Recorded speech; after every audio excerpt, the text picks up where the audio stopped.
کہ متعی نکاح temporary marriage. ایک آدمی جاتا ہے یہاں سے دلی جاتا ہے, وہاں 72 عورتوں سے وہ نکاح کر لیتا ہے اور مٹھی بھر چنے دے دیتا ہے, تو 72 عورتوں سے جوڑے والی زندگی گزار دیتا ہے. ایک عورت 72 مردوں سے میرج کر لیتی ہے, 72 مردوں کے ساتھ جوڑے کی زندگی گزارتی ہے. یہ ٹیمپریری میرج ہے. اب اگر پوری دنیا میں کہیں جاؤ تو ہندوستان والوں میں یہ عقیدہ نہیں پھیل سکا, سنگاپور ملایا میں نہیں پھیل سکا, ترکی میں نہیں پھیل سکا, مصر میں نہیں پھیل سکا, شام میں نہیں پھیل سکا, یمن میں نہیں پھیل سکا, مکہ اور مدینہ شریف میں نہیں پھیل سکا, تو خاص طور پر ایران میں اس کے پھیلنے کی کیا وجہ ہے؟ بات سمجھ آ رہی ہے؟ سب سے پہلے حضرت مفکر اسلام شہزادہ غوث اعظم ڈاکٹر پیر سید عبد القادر جیلانی شاہ صاحب کی ویڈیوز کو حاصل کرنے کے لیے جیلانی میڈیا کے یوٹیوب چینل کو سبسکرائب کریں اور بیل آئیکن کلک کریں. ویڈیوز اچھی لگے تو تھمز اپ دیں.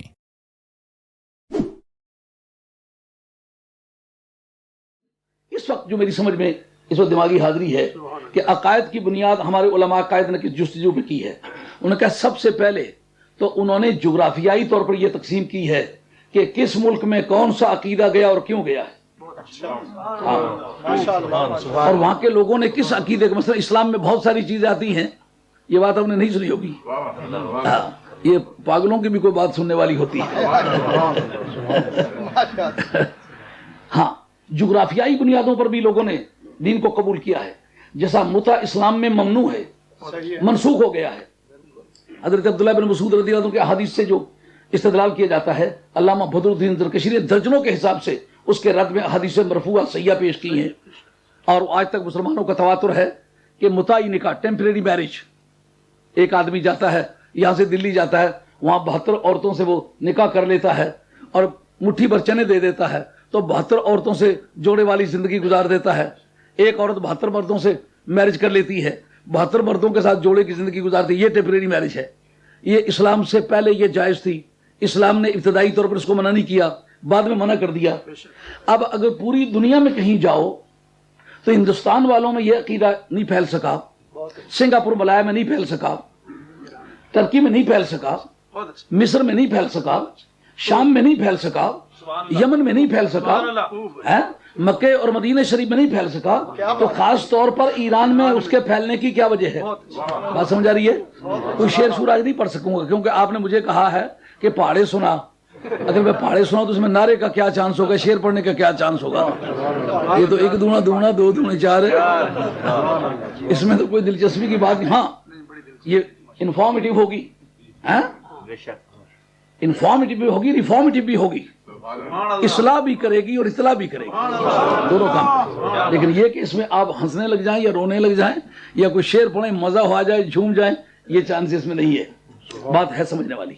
ایران میں اس عقیدے کے پھیلنے کی کیا بنیاد ہے؟ کہتے ہیں دراصل نبی پاک علیہ الصلوۃ والسلام کی ولادت باسعادت سے 140 برس پہلے, اور بعض راویوں نے کہا 122 برس پہلے, اس کی تعداد سالوں کی کچھ ہو, مگر واقعہ یہ ہے کہ مزدقی سسٹم اس ملک میں جاری کیا گیا تھا. اس نے ایک قانون یہ بنایا ہوا تھا کہ زر اور زن یہ کسی کی ملکیت نہیں ہے. جس طرح پانی مباح ہے, جس چشمے پہ گیا اپنی مرضی سے پیے, کسی کو روکا نہیں جا سکتا. اگر پیتا ہوا پایا گیا, پکڑا گیا, تو اس کو کوئی سزا نہیں دی جا سکتی کہ پانی مباح ہے. اس طرح عورت نہ بہن کی تمیز ہے نہ بیٹی کی تمیز ہے, جس کے پاس گئی ہے اس کی ہے, اس کو جوڑے کی طرح وہ استعمال کرے, مباح چیز ہے. جس طرح زمین پہ پیشاب کرنا ہے یہ مباح ہے, جس جگہ چاہے سوائے مقامات مقدسہ کے جہاں چاہے پیشاب کر دے, کوئی پوچھنے والا نہیں. اسی طرح عورت کا تقدس اس ملک میں نہیں تھا. پرشین امپائر میں یہ بات مسلمات میں سے تھی کہ عورت کسی کی کے ساتھ ایسا اس کا رشتہ نہیں کہ وہیں ٹھہرے, نہیں, آتے جاتے راہی کو ہبہ کی جائے, کوئی مذائقہ نہیں. جس کے پاس جائے وہ بیوی سمجھ لے, خواہ ماں کی جگہ ہو, کوئی مذائقہ نہیں. چونکہ اس ملک میں اس جنسی تعلق کو ایسا عام کر دیا گیا تھا. غرض کیا تھی؟ غرض وہی تھی جو آج سیکشن 28 کے ماتحت کہتے ہیں بچوں کو اسکولوں کالجوں میں جنسی تعلقات سکھاؤ. اب اتنے چھوٹے چھوٹے بچوں کو جنسی تعلقات سکھانے کا کوئی ملک کو فائدہ ہے؟ اکانومی سیو ہوگی؟ اس سے کوئی صحتیں بہتر ہوں گی؟ کوئی ملک اور قوم کا روپیہ پیسہ بچے گا؟ کوئی بے روزگاری کا مداوع ہوگا؟ کوئی ایجوکیشن بڑھے گی؟ اس تعلیم کا فائدہ کیا ہے سیاسی فرمان رواؤں کا یہ مزاج ہے، وہ چاہتے ہیں ہمارے ماتحت لوگ کسی ایسے کام میں غرق رہیں ہمیں نہ چھیڑیں. جس کرسی پر بیٹھے ہوئے ہیں اس کے پائے تحت الثری سے لے کر کے اور جسریہ کے پرے تک ہوں، ہم بیٹھے ہوئے ہیں، کوئی ہمیں نہ چھیڑے.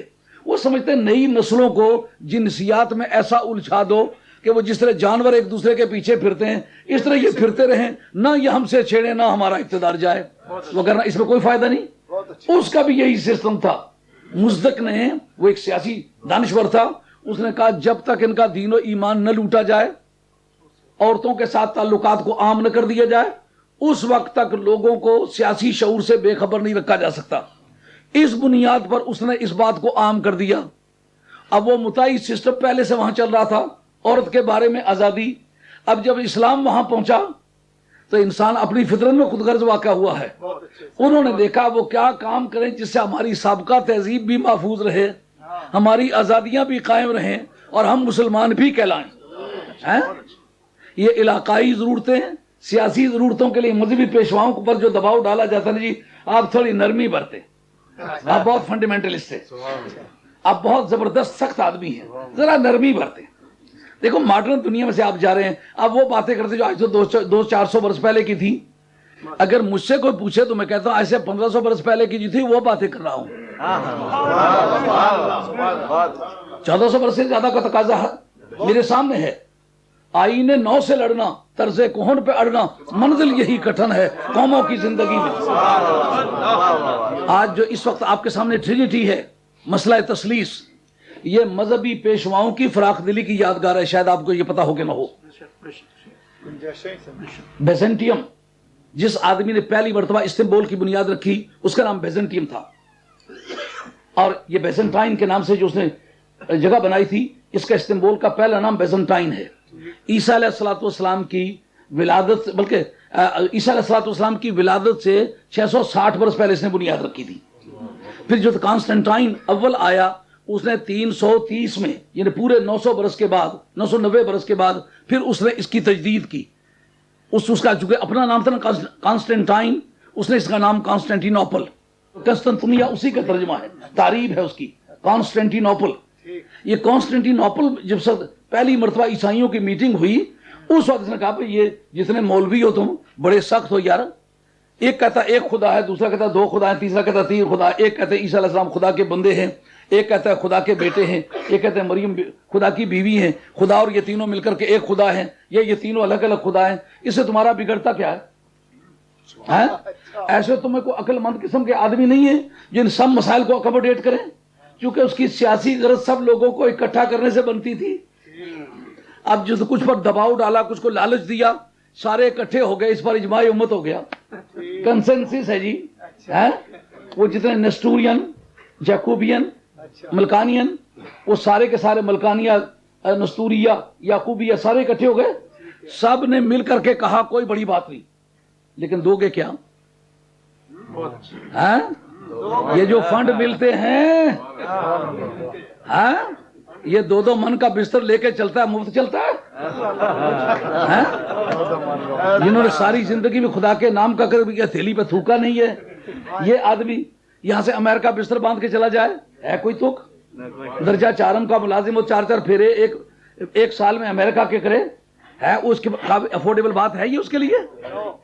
یہ کام بڑا پرانا چلا آ رہا ہے، یہ سلسلہ تبلیغ بڑا پرانا ہے.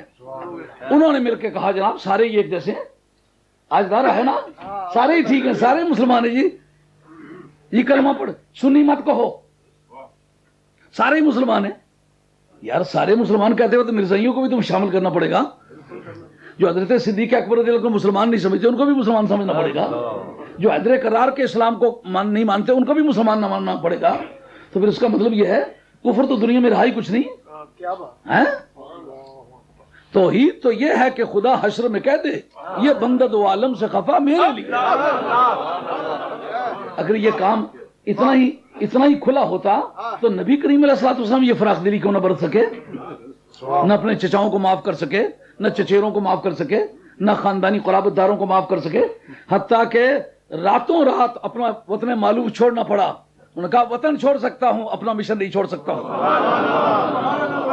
اگر یہ غیر ضروری بات ہوتی تو نبی کریم رؤوف الرحیم صلی اللہ علیہ وسلم اس طرح کے سخت اقدامات سے گزرتے؟ کبھی نہ گزرتے. اب جناب انہوں نے کانسٹنٹائن فرسٹ نے کانسٹنٹی نوپل میں قسطنطنیہ میں بیٹھ کے یہ پہلی مرتبہ غالباً یہ 313 کا ماجرا ہے کہ اس وقت یہ کونسلیں بنی اور انہوں نے یہ طے کر لیا, مان لیا کہ آج کے پہلے جو مشکل تھی وہ یہ تھی کہ بائبل آف بارناباس جو تھی اس پر عمل اسٹرکٹلی کرتے تھے, لیکن وہ بڑی سخت ہے. یہ دوسرے جو ہے نا ان کو آج سے بات کینونائز کرو, ان کو سرکاری کتابوں کا درجہ دو تاکہ وہ فلیکسیبلٹی اس میں آ جائے اور ہماری گورنمنٹ کے آلات ذرا آسانی سے چلنے لگے. کیا مطلب نکلا؟ اگر اس وقت کچھ لوگ پھانسیاں پا جاتے دین اصلی حالت میں بچ جاتا, لیکن حفاظت پھول کی ممکن نہیں ہے اگر کانٹے میں ہو خوئے حریری. ہمارا بھی دل چاہتا ہے کہ ہر آدمی ہم سے پیار کرے, ہر آدمی ہمیں اچھا سمجھے, گالیاں کوئی نہ دے, لیکن کوئی ہمیں مارنے کے لیے تیار ہیں, کوئی گالیاں دینے کے لیے تیار ہیں, مگر یہ سب کچھ کرنے کا کیا مطلب ہے؟ بجرم عشق توام می کشند غائز تو نیز بر سر بام آنکھ خوش تماشائز, تو نیز بر سر بام آنکھ خوش تماشائز. اب سمجھ آئی جغرافیائی طور پر کیا اثر پڑا اسلام پر؟ اب اعلیٰ حضرت رحمۃ اللہ فرماتے ہیں جنت اور جہنم بانٹنا ابھی تیرا کام ہے. اتنی دوری پر جب میں پہنچوں اس وقت میری جان قبض کر لینا. کیوں؟ کہا میں اپنے بزرگوں کے قدموں میں دفن ہوں.